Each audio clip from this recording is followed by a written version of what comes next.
There are some sounds you can ignore in a village at dusk. Crickets, dry leaves dragging along the road, wind through bamboo. But if you ever see footprints forming in the dust and no one walking above them, you must not stare, because the moment you notice them, they notice you back. And once they begin walking toward you, they do not stop. I remember when it first began. It was late summer. The sun had just dipped behind the banyan trees, leaving the sky bruised purple.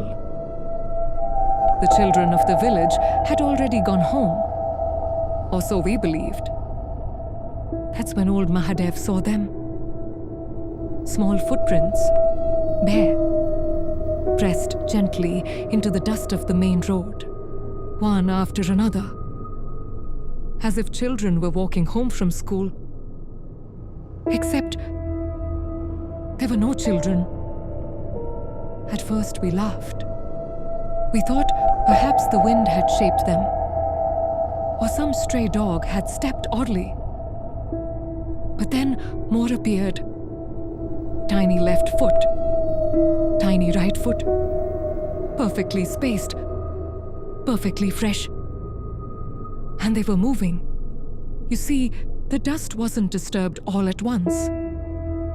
The prints appeared slowly, one by one, as if invisible feet were pressing down in real time, walking toward the houses, toward us. Mahadev called out, "Who's there?" No answer, only another footprint forming, and another, and another, until the line of them stopped right in front of him. He told us later. He felt something brush past his legs, like a child squeezing by in a hurry. But he saw nothing. After that evening, it happened every dusk. The children walked home, but they had no bodies, only footprints. And we made a rule. Do not acknowledge them, do not follow them, do not speak to them. Because the moment you notice, they change direction. One evening, a young man named Ritesh decided he didn't believe in old village fears. He stood on the road at dusk, arms folded, waiting. And as the sky dimmed, the first footprint appeared. He smiled. Another formed, then another. He stepped closer. And that was his mistake. Because the footprints turned and began forming toward him. Left, right, getting closer. He backed away, but they matched his steps. He turned to run, and the prince followed, perfectly aligned behind him, walking calmly, patiently.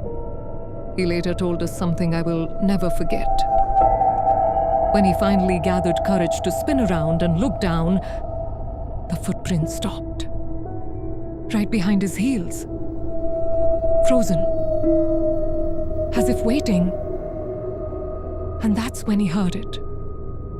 Breathing, slow, childlike, right behind his back.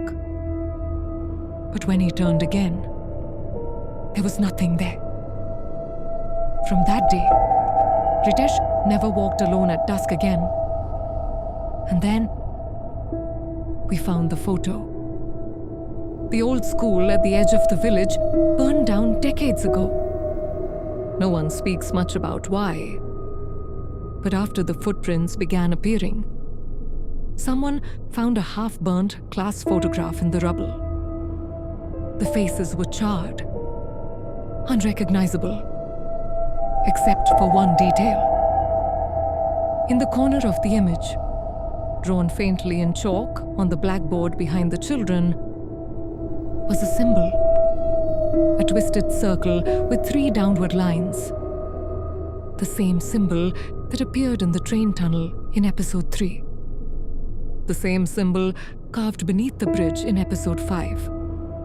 It connects them, the places where children once gathered, the places that ended in fire. Now, every dusk, the road fills with silent travelers, walking home without feet, without faces, without voices. Unless you notice them, then they walk with you. And if one evening you feel the urge to glance down at the road behind you, don't. Because the moment you see those tiny prints stop at your heels, and you hear that soft breathing near your neck, you will understand. They are not walking home. They are looking for one. If this story unsettled you, if you felt those footsteps forming behind your own chair, then do what must be done, like this video. Comment below if you would dare. Stand on that road at dusk. Share it with someone who walks home alone. And subscribe to the 60-second scare. Because the stories are connected and the symbol is spreading. I'll see you at dusk.